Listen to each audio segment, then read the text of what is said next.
Hello all. Today, using a drill press as though it is a lathe, primarily to make little barrels for little percussion cap pistols. Now, first thing you'll notice, of course, is that the drill press is on its side. Now, this isn't a worm's eye view of a drill press. This is from the top, looking down. This one has to be modified slightly, but that's not what I'm going to do on video right now. What I'm going to do on video right now is I'm going to make another one of these right from base metal. So, what I've got to do that with is just this piece here, long rod. Picked it up at Canadian Tire, I think. I'm pretty sure. Yeah. And this is just 5/16 inch round, cold rolled, and it comes in a 3-foot length. I think they also make a 5-foot length, but I bought the 3-foot. First step is actually to sand away the outer portion of this, because that's the ephemera of, that's what's left behind when they process it. Just sand away the outer layer of that. So I'll do that on the belt sander, which I can't show you because of the way I've got this camera mounted. It's a real pain to move.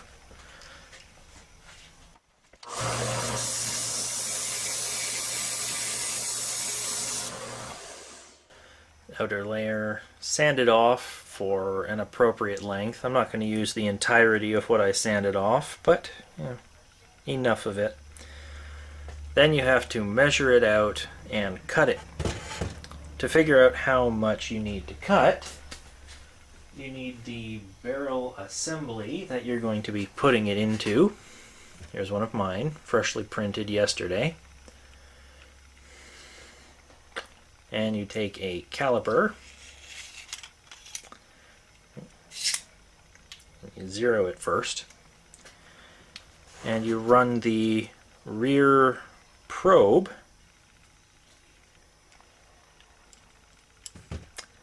down the barrel until you get to the mounting point. There's a point in each of these that the barrel sits against when it gets pressure, so that it stays there and turns that pressure into crushing force on the percussion cap. So you run this until you hit that point, and that's your measurement for the barrel, give or take a few millimeters, which you can shave off later. You always want to go a little bit higher than you need, because you can always make it shorter, you can't always make it longer. So, the length we need to cut off right now is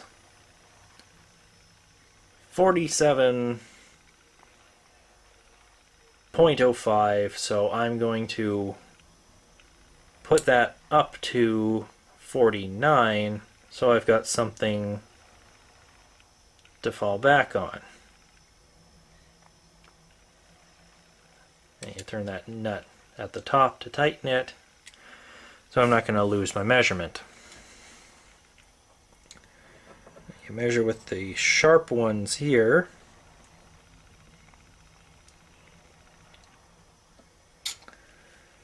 So that you can make a score mark on the metal with one of the sharp tines.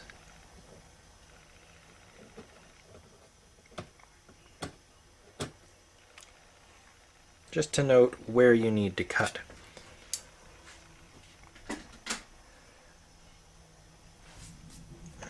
Then you get a sharp-edged file.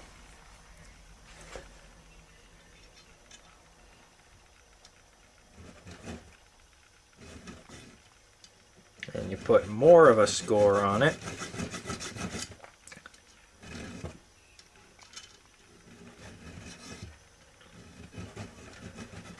And these cheap files are already starting to wear out on me, but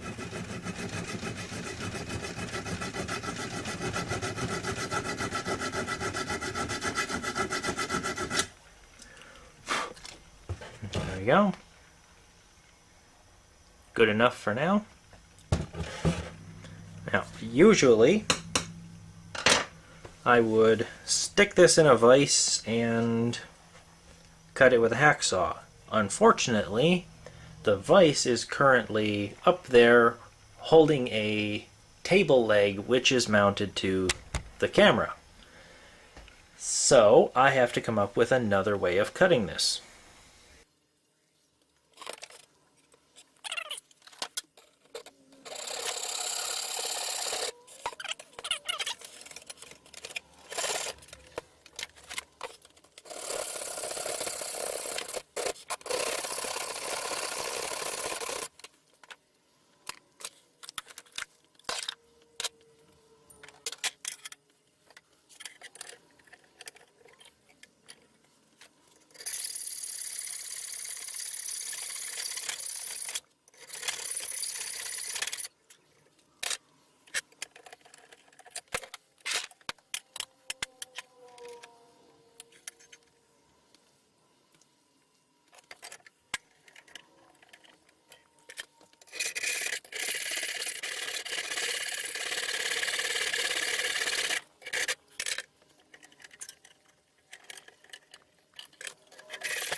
Alright, so that took longer than I expected. It was, of course, more difficult without the proper vise. And of course, if you're going to do this, get new saw blades. This one's kind of dull. For the sake of YouTube and Patreon, I'm going to be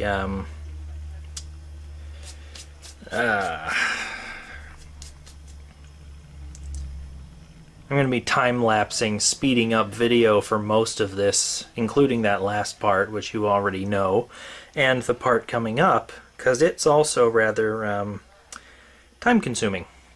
So, first things first, I have to flatten out the ends. I'm going to do that on the belt sander, and then I'll be back to this.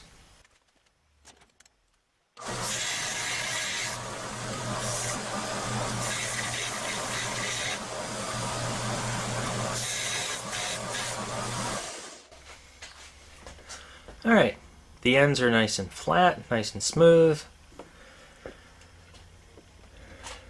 And you can mount that right in there to keep making it smoother.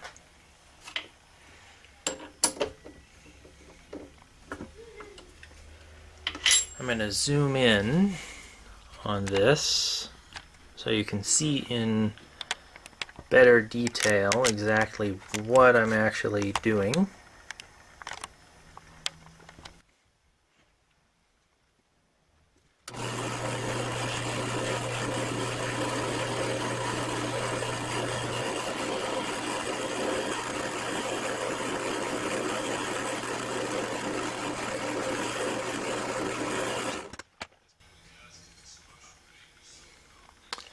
Now, what you want to have there, in the end, right in the center, is a guide divot.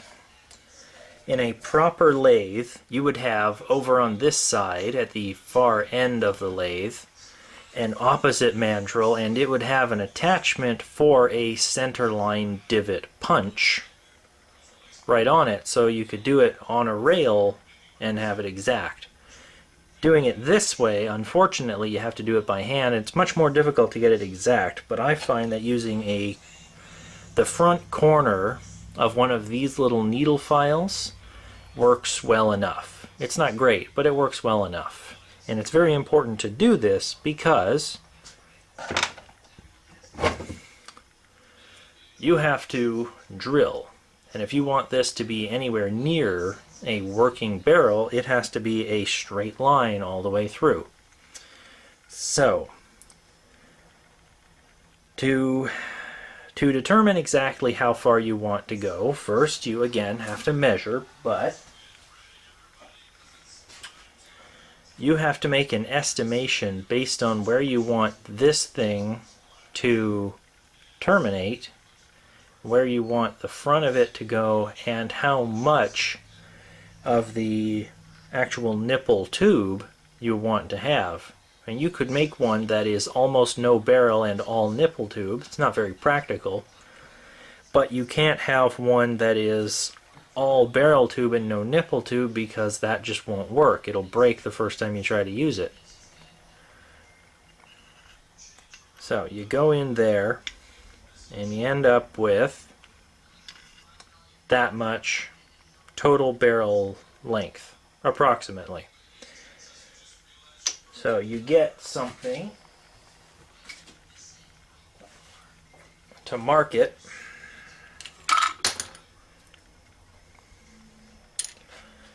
And you want to mark it on the outer edge, of course, of your drill bit. And you want to mark it about a ½ centimeter away from where your thumb ended up. So in this case, I'm doing it right there.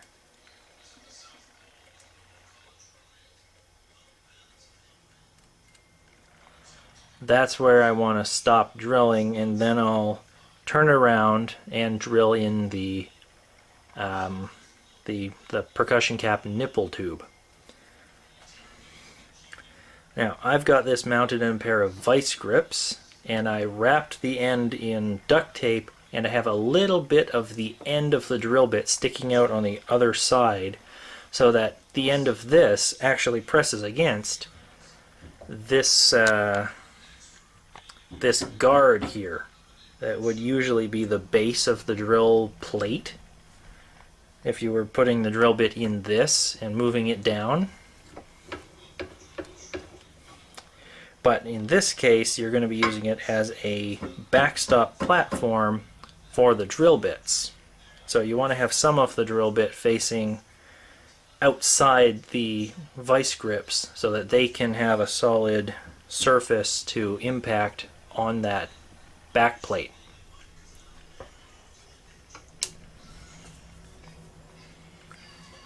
I have to move this one a little farther back.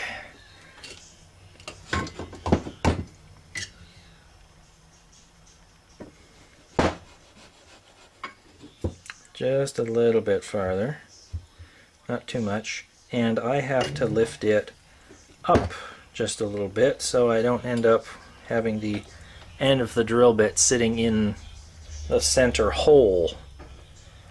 This whole thing would be a lot easier if I had a drill press vise, one that mounts right to the bed, but I can't even afford that, so I got to do it the way I'm doing it. Also, another thing, I have a little jar filled with linseed oil over on the side here that I use because you gotta keep this lubricated and cooled, and linseed oil seems to be, it's certainly the best option that I am able to afford. So, focus on that and prepare for, actually I'm going to move that down a little bit. Yeah, that's not going to stay down. I don't feel like adjusting that like that. Whatever, so prepare for time-lapse video once more.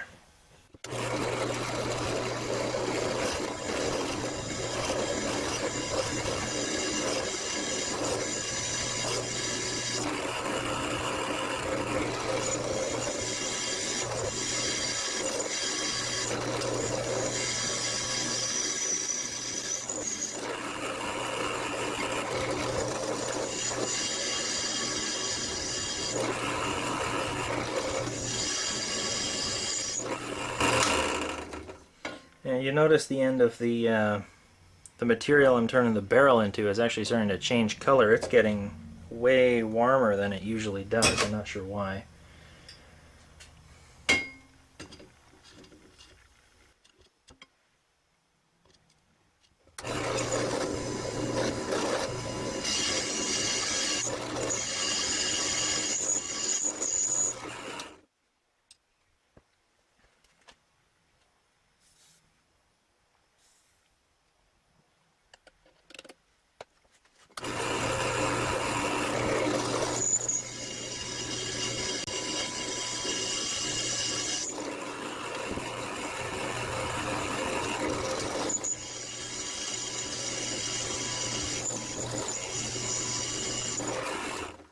I'm switching to water for my cooling because the oil doesn't seem to be working very well right now.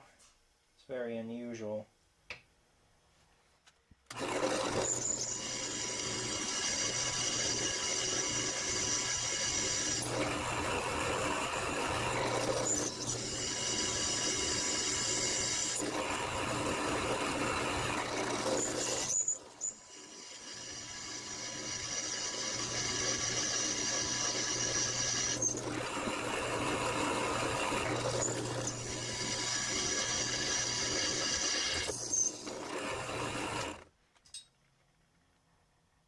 Got a bit of grinding going on there, not sure why. Going to have to take the piece out and take a look at it.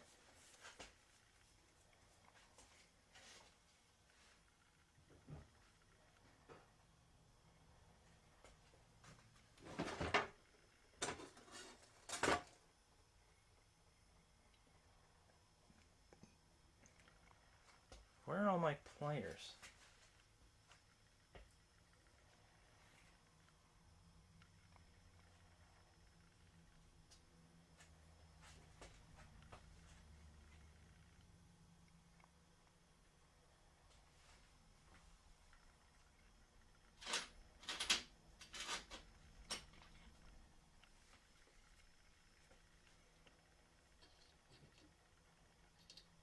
I'll just pick it up with an Allen key. Use what you got.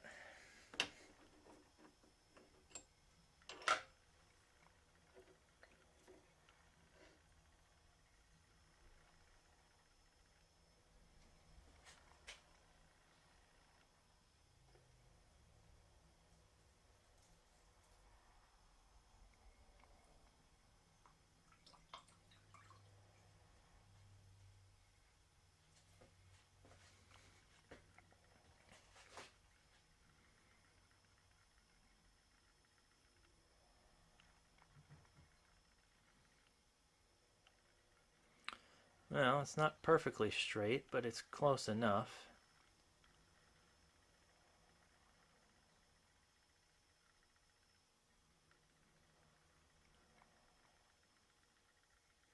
You know what I just realized? This is the wrong drill bit. This one is for the 22. Huh.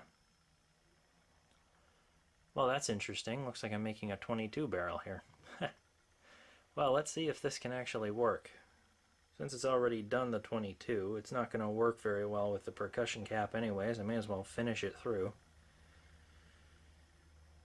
I didn't think I'd be able to make a 22 barrel out of this stuff. But hey, whatever.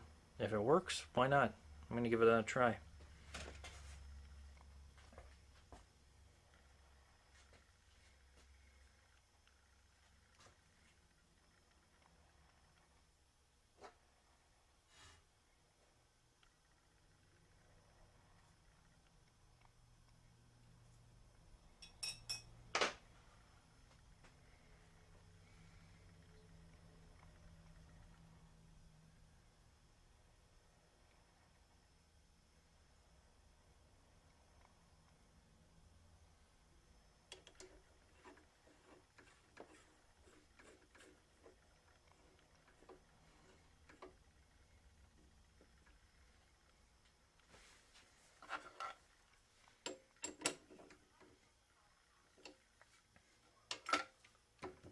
The chuck is warm. How about that?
The chuck extension bottomed out.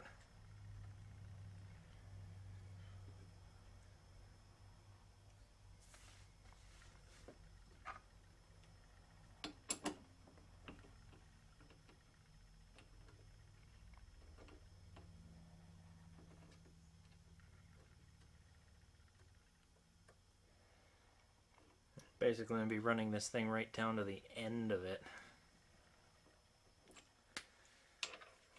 Tricky proposition, but we've gone this far.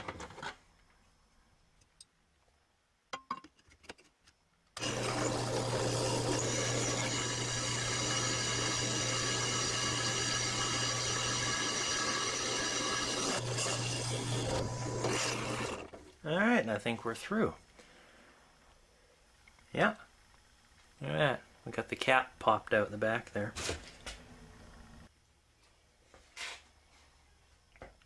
Well, there we go. 22. Interesting. It's interesting that that managed to hold through, and you'll notice one side of it is a lot thicker than the other, probably because of the way it seated itself.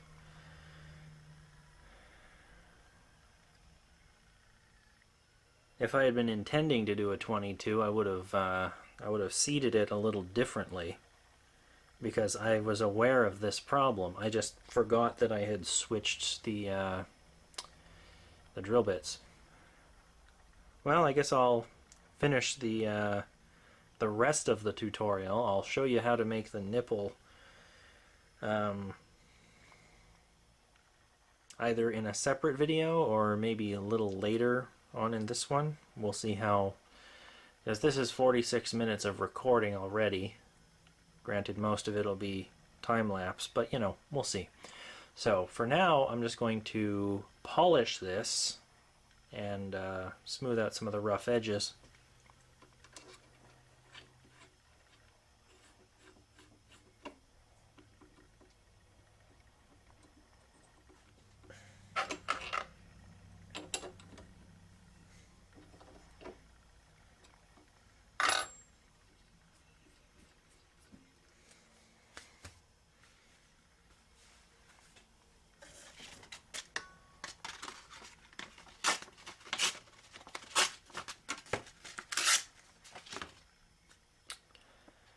This is 600 grit sandpaper, silicon dioxide, wet or dry. I like to use it wet when I'm doing this.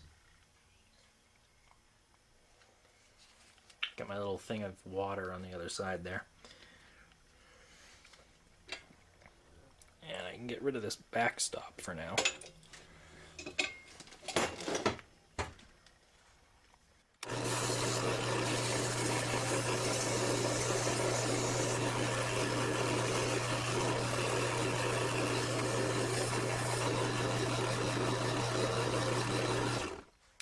need paper towel.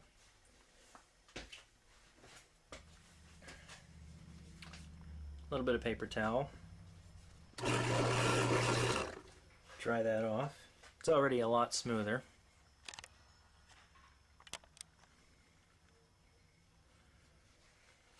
But it's not perfectly smooth, so we move on to actual polish. And I'm going to have to do the same thing on the other side. I may or may not show that. But I like to use this stuff.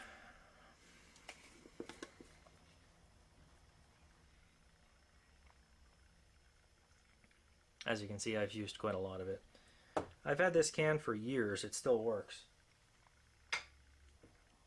Take a little bit of it. Put it on the paper towel. And this is 4 layers. I folded it twice.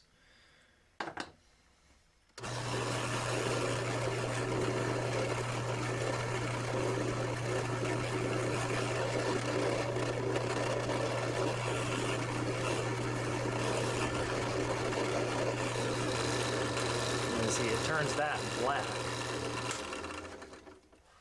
It turns this black, but itself it turns nice and shiny and very smooth because it removes little teeny tiny bits of the metal over and over and over again until eventually it's a, ideally a flawless surface.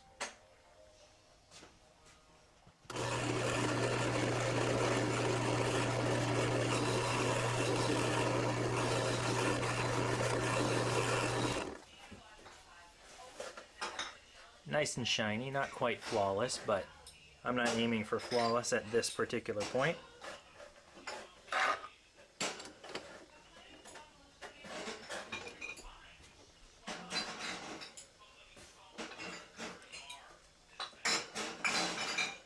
You can see the difference, eh?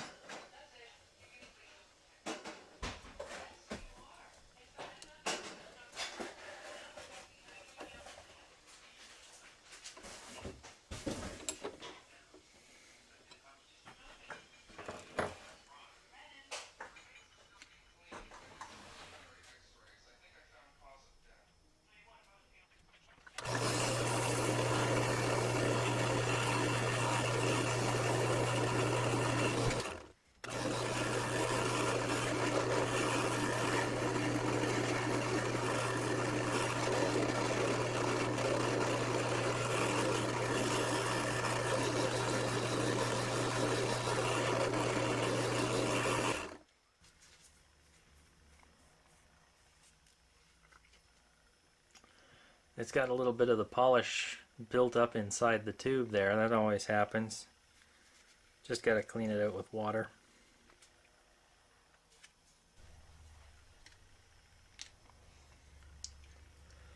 So let's see here. Ended up making a 22 barrel. How close we got. The 22 nail gun blank. That end, no chance. This one, very close. A little bit more work and it ought to be a flawless barrel for that. Not what I was aiming for, but hey, if it works. Round needle file.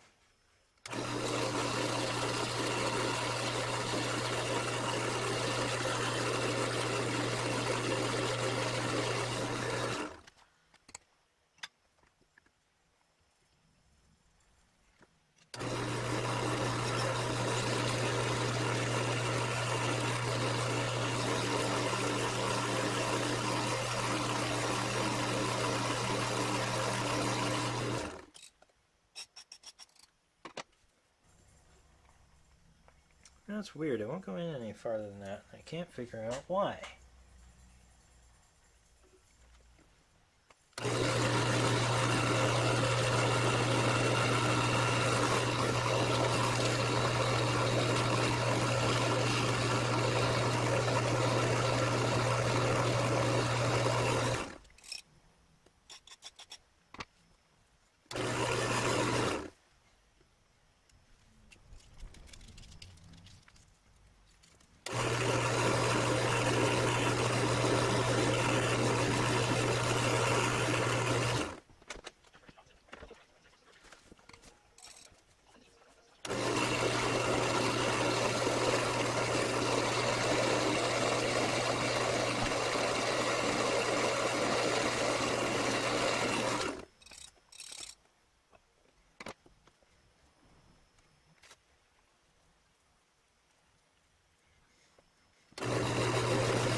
don't feel like spending any more time on that.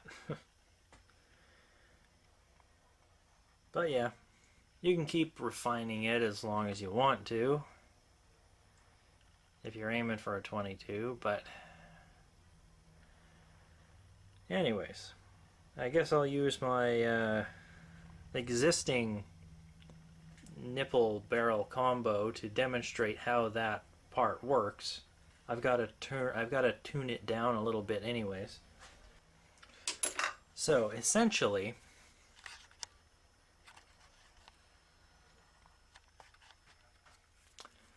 after you've drilled through to about this point, and then you drill the little one in from here into that cavity, then you've got to make the actual nipple itself. I usually put this on a hand drill and shave it down significantly on the belt sander, rotating constantly with the hand drill, and then I finish it off on this thing with a needle file with one flat edge, or multiple flat edges, but at least one flat edge.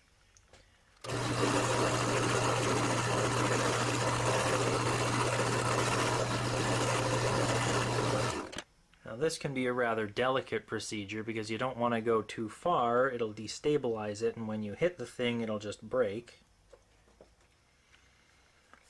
But if you don't go far enough, which seems to be my consistent problem, it doesn't seat the percussion caps properly, and it takes forever just to get them onto the striking surface.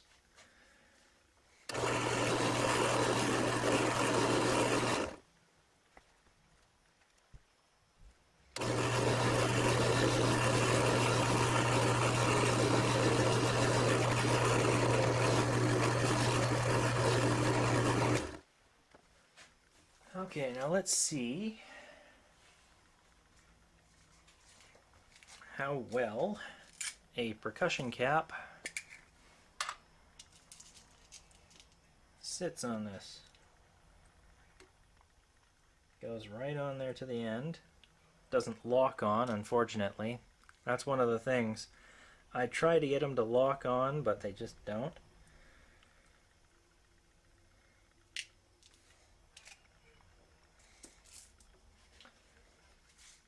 But I'm thinking... Uh-oh, John's thinking.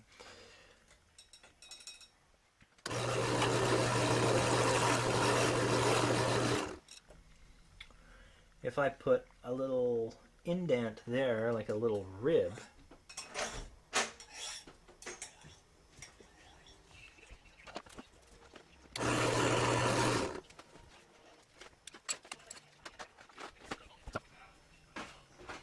what I'm thinking is, if I make it so I can pinch these a little bit before I put them on,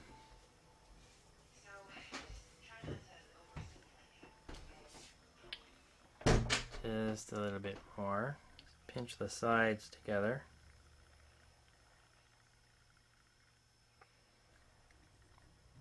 So when I put it on there, that pinched side will interact with that groove there, and it won't immediately fall off. That way I've got the thing to get my little metal scraps there. That way I've got the thing to stay on there, but I've also got the striker face right up against the actual the powder seal. So I've got the best of both worlds. That's my latest idea. Hopefully it'll work. I guess we'll see. But that is the end of this video. I'll try to do a more proper one, the entire process eventually. But for now, I imagine you get the gist of it. You turn the drill press on its side.